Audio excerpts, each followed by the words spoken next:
তিলাওয়াতের ভাজে ভাজে সুরের অলংকার, এ কোরআন বাণী যে আল্লাহর, এ কোরআন বাণী যে আল্লাহর। আসসালামু আলাইকুম ওরহমতুল্লাহি ওবরাকাতুহু। আসুন্নাহ ফাউন্ডেশনের অনন্য আয়োজন সহজ সূত্রে কোরআন শিখির প্রথম পর্বে আপনাদেরকে স্বাগতম। কোরআন মহান আল্লাহর পক্ষ থেকে নাজিলকৃত মহা ঐশী গ্রন্থ। কোরআনের মধ্যে নিহিত আছে আমাদের মুক্তির দিশা। কোরআন এমন একটি গ্রন্থ যা তেলাওয়াত করলে প্রত্যেকটি হরফে হরফে নেকি লাভ হয়, কিন্তু দুঃখের বিষয় হলো আমরা অধিকাংশ মানুষই কোরআন পড়তে পারি না। যারা কোরআন পড়তে পারি তাদের কোরআন তেলাওয়াতও বিশুদ্ধ হয় না।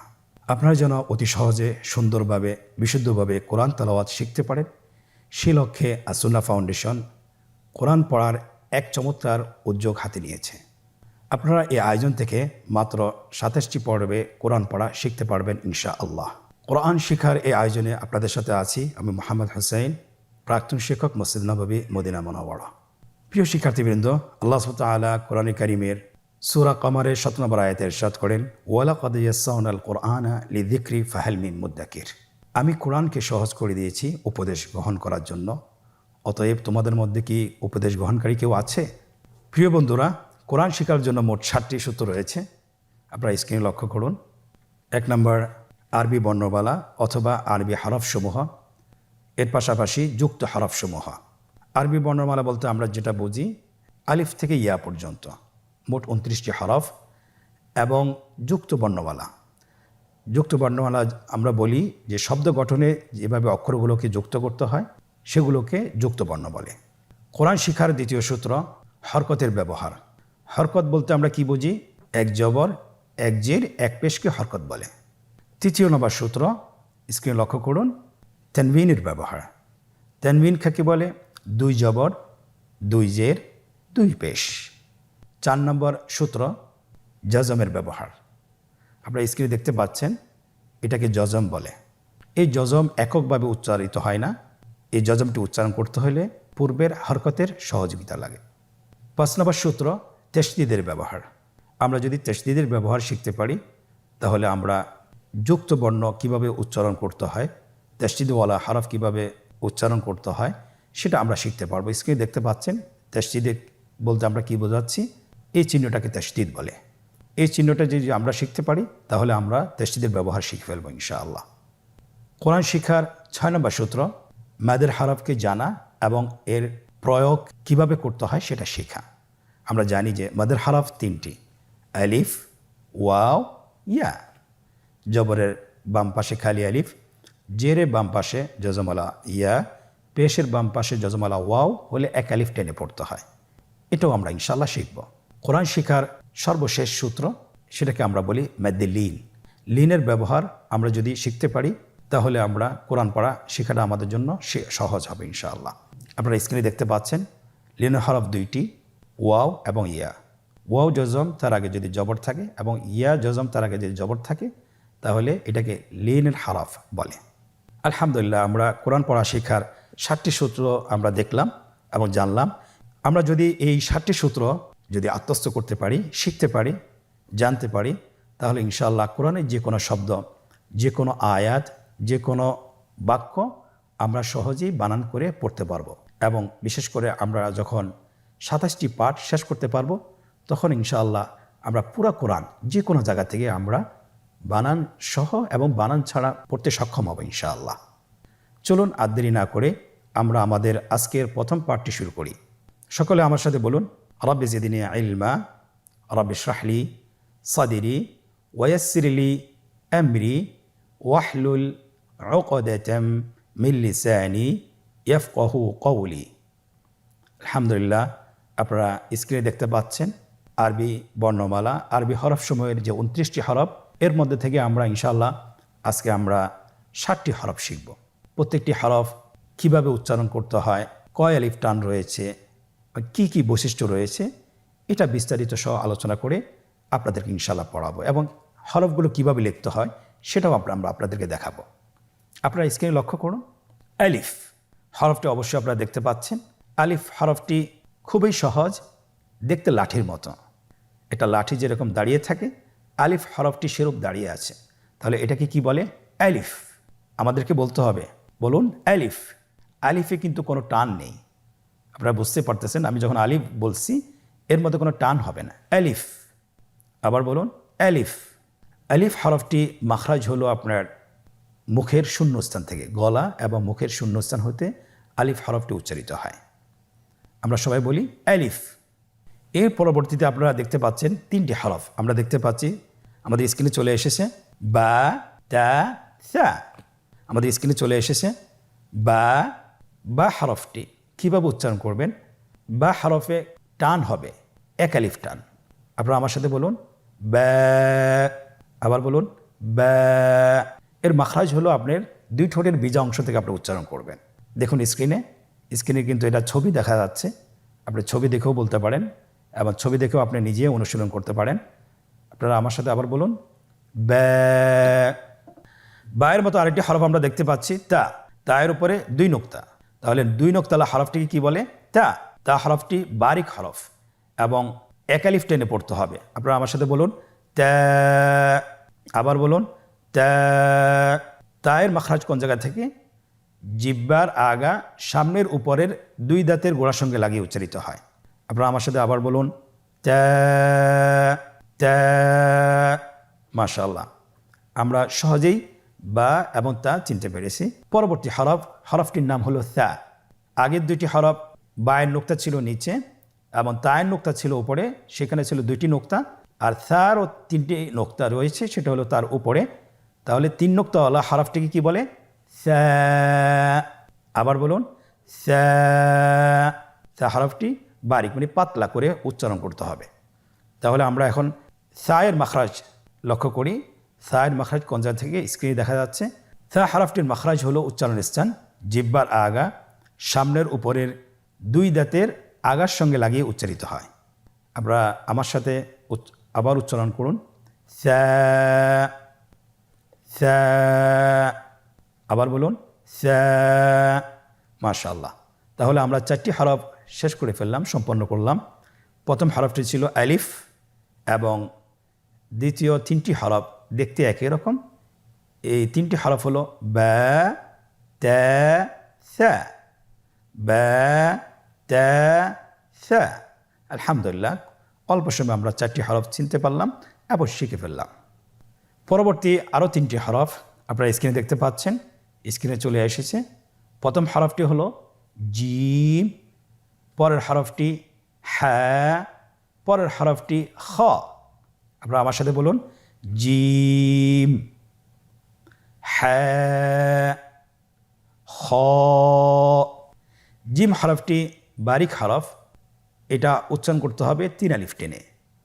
দেখুন আমি কিভাবে উচ্চারণ করছি, আপনারা আমার সাথে করুন জিম। মাশাআল্লাহ, আবার বলুন জিম। আপনারা চেষ্টা করুন, হয়ে যাবে। এর মাখরাজ হলো জিহ্বার মধ্যখান, তার বরাবর উপরের তালুর সঙ্গে লাগিয়ে উচ্চারিত হয়। আপনারা পিকচারে ছবিতে দেখতে পাচ্ছেন যে জিহ্বার মধ্যখান তার বরাবর উপরে তালুর সঙ্গে লাগিয়ে উচ্চারণ করতে হয়। আপনারা জিহ্বার মধ্যখানটা লক্ষ্য করুন এবং তার বরাবর উপরে তালুর সঙ্গে লাগান, এরপর হরফটি উচ্চারণ করুন, দেখবেন হরফটি শুদ্ধভাবে উচ্চারিত হবে। আপনারা আমার সাথে বলুন জিম। আবার বলুন, দেখেন ঠোঁটের অবস্থান কীরূপ হবে, আপনারা একটু লক্ষ্য করুন জিম। আবার বলুন জিম। আলহামদুলিল্লাহ, তাহলে আমরা জিম হরফটি চিনতে পেরেছি এবং আমরা এর মাখরাজ জেনেছি। পরবর্তী হরফ আমরা যেটা শিখব সেটা হলো হা। হায়ের মধ্যে কোনো নোক্তা আমরা দেখতে পাচ্ছি না। হা হরফটি কীভাবে উচ্চারিত হবে? হা হরফটি উচ্চারিত হবে কণ্ঠনালীর মধ্যখান হতে। গলা চিপে ধরে আপনি উচ্চারণ করুন। আপনারা আমার সাথে বলুন হ্যাঁ। আবার বলুন হ্যাঁ। মাশাআল্লাহ। সেম আকৃতির আরেকটি হরফ, সেটা হলো খ। সে হরফটির নাম হলো খ। দেখতেই জিম হার মতোই, কিন্তু নোক্তার পার্থক্য রয়েছে। জিমের মধ্যে একটি নোক্তা রয়েছে, হায়ের মধ্যে কোনো নোক্তা নেই এবং খয়ের উপরে একটি নোক্তা রয়েছে। আপনারা স্ক্রিনে দেখতে পাচ্ছেন।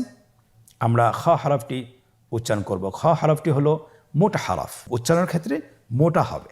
ছবিতে দেখুন খ হরফটি কীভাবে উচ্চারণ করতে হবে। খ হরফটির মাখরাজ হলো কণ্ঠনালীর শেষ ভাগ হতে উচ্চারণ করতে হয়, কণ্ঠনালীর শেষ ভাগ। আপনারা আমার সাথে বলুন খ, আবার বলুন খ।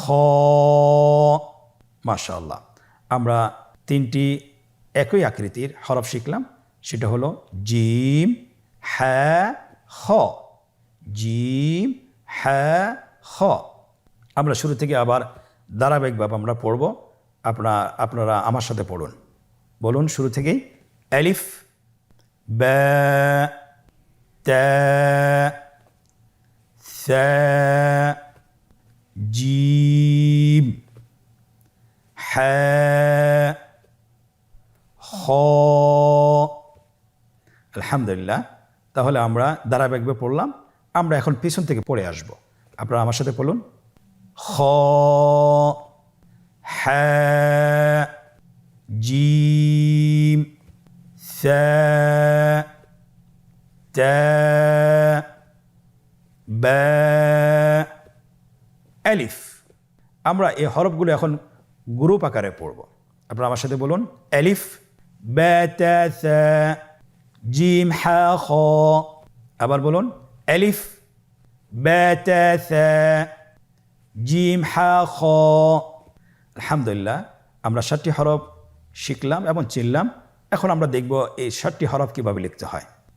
আপনারা স্ক্রিনে লক্ষ্য করুন, স্ক্রিনে দেখানো হচ্ছে কিভাবে হরফগুলো লিখতে হয়।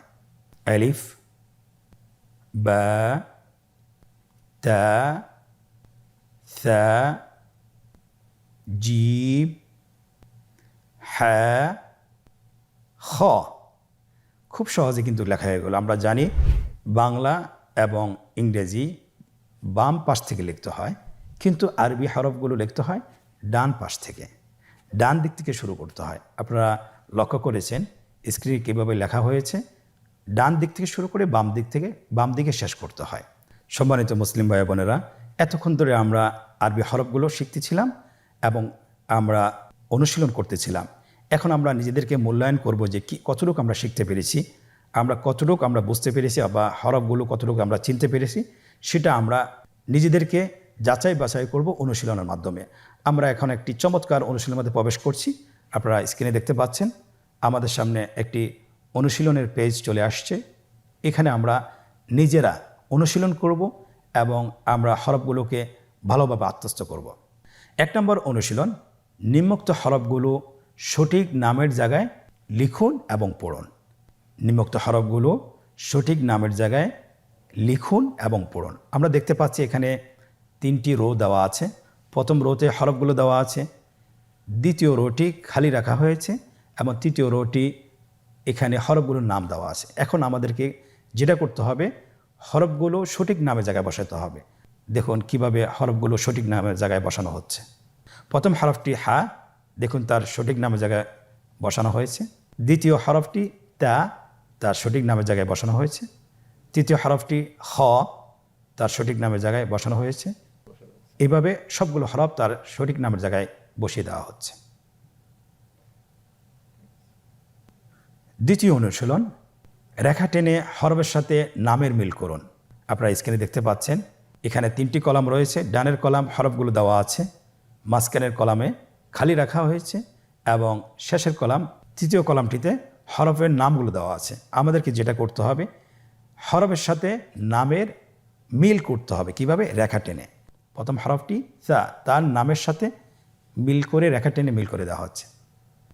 দ্বিতীয় হরফটি হ্যাঁ, তার নামের সাথে রেখা টেনে মিল করা হচ্ছে।